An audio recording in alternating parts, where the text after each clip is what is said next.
Bismillahirrahmanirrahim. Assalamualaikum warahmatullahi wabarakatuh.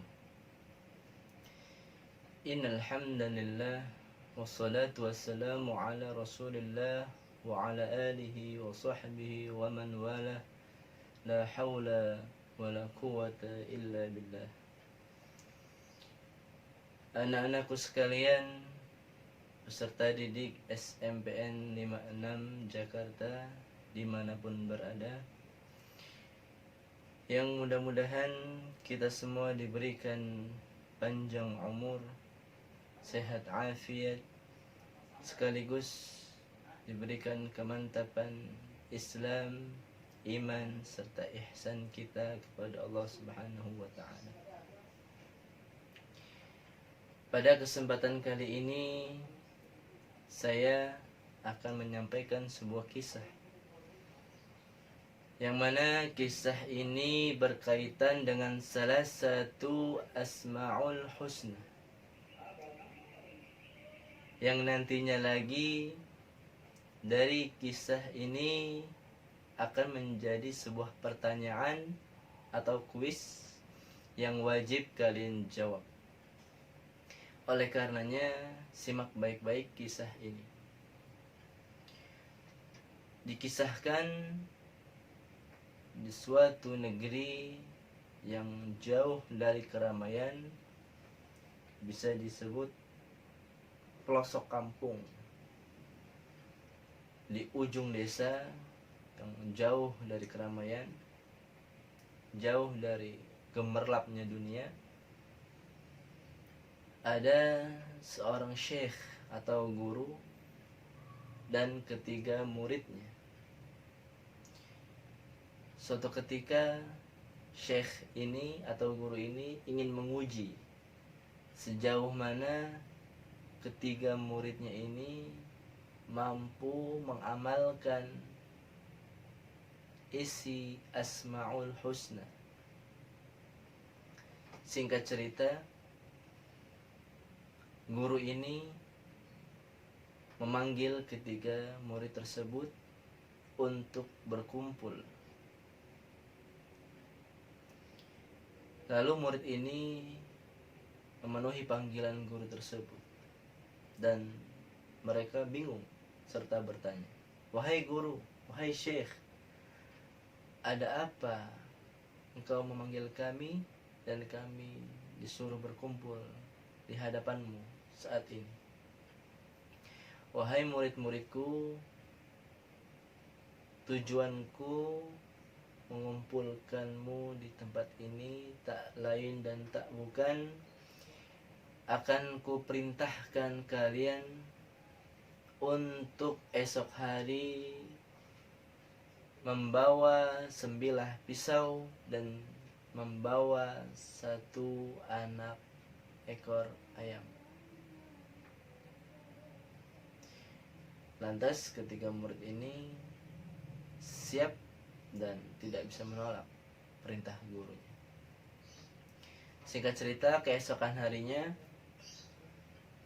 murid ini dan guru ini sudah berkumpul di tempat yang sangat luas, jauh dari keramaian, sepi, tidak ada aktivitas makhluk manusia di tempat itu.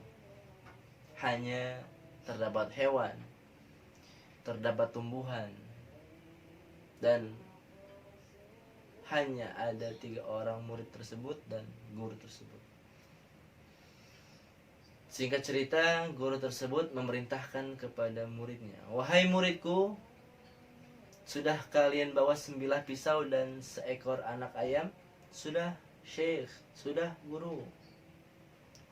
"Baiklah, sekarang kuperintahkan kalian untuk memotong anak ayam yang telah kalian bawa ini ke tempat di mana tidak ada makhluk satupun yang melihatmu memotong ayam tersebut.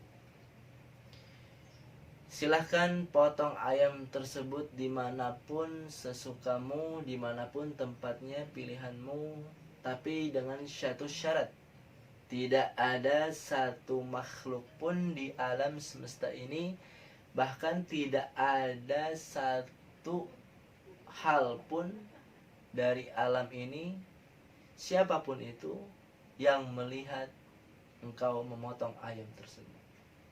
Jika ada yang melihat, lantas kau gagalkan saja niatmu itu. Jika kau yakin ada yang melihat, lantas kau gagalkan, kau urungkan saja niat memotong ayam tersebut. Baiklah wahai Syekh, kami mengerti. Singkat cerita, murid tersebut berpencar. Ketiga murid itu beraneka ragam. Ada yang ngumpet di dalam goa, ada yang ngumpet di dalam lorong-lorong, dan sebagainya. Murid pertama dan murid kedua berhasil memotong. Sedangkan murid ketiga masih sibuk mencari tempat. Pindah sana, pindah sini, pindah sana.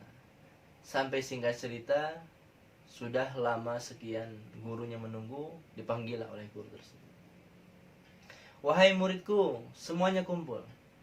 Waktu kalian sudah habis.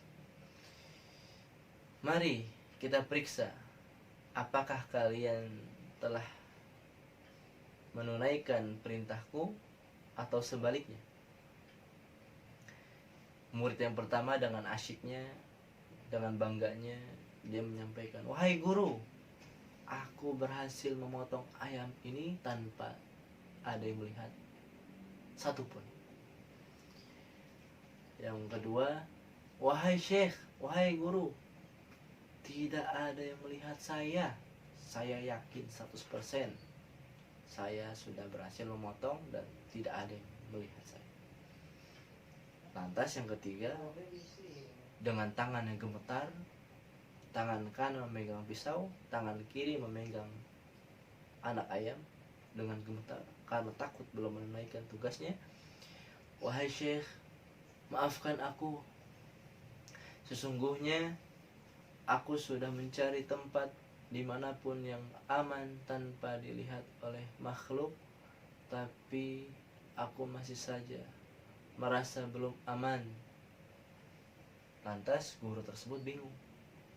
Maksudmu apa? Tidak aman. Wahai syekh, ketahuilah, ketika engkau memerintahkan aku dan teman-temanku untuk memotong anak ekor ayam ini, dan tidak ada satupun yang melihatnya, tapi aku meyakini bahwa hanya ada Allah yang maha melihat saya. Lantas saya urungkan niat saya. Saya pindah lagi ke tempat lain. Saya masih meyakini bahwa Allah maha melihat saya. Dan saya pindah lagi ke tempat lain sampai akhirnya engkau memanggil kami untuk berkumpul. Saya belum berhasil memotong ayam ini karena saya meyakini Allah selalu melihat saya dimanapun itu dan tidak terbatas tempat dan waktunya. Lantas kedua murid itu sontak tercengang dengan kecerdasan, dengan keimanan yang sangat luar biasa dari murid itu. Dan gurunya itu pun menjelaskan tugasnya. Wahai murid-muridku, ketahuilah, sesungguhnya aku menguji kalian tentang Asmaul Husna. Sejauh mana kalian mengamalkan Asmaul Husna dan mengimaninya. Hanya satu murid saja dari ketiga muridku yang pantas aku berikan penghormatan dengan keilmuan yang sangat luas. Oleh karenanya, wahai anak-anakku sekalian, di bulan suci Ramadan ini kita jadikan momentum ketakwaan kita serta kita tingkatkan keimanan kita kepada Allah Subhanahu wa taala. Dimanapun, kapanpun, di tempat apapun itu, kita yakini bahwa Allah senantiasa melihat kita, memantau kita, gerak-gerik kita, sedikit banyaknya kita selalu dipantau oleh Allah Subhanahu wa taala. Amal kecil, amal besar selalu Allah lipat gandakan di bulan yang suci ini. Adapun pertanyaan dari kisah tersebut adalah, apa nama Asmaul Husna yang berkaitan dengan kisah tersebut? A. Al-Khabir, B. As-Sami', D. Ar-Rahman, C. Ar-Rahman, dan D. Al-Basir. Sekali lagi, silakan simak baik-baik. Jika masih ada yang belum jelas, terus mengulang-ulang, terus diputar videonya agar kalian mengenal apa jawabannya, agar kalian mengetahui apa jawabannya. Semoga dan manfaatnya. Usikum wa nafsi bitaqwallah. Wallahul muwafiq ila aqwamit thariq. Wassalamualaikum warahmatullahi wabarakatuh.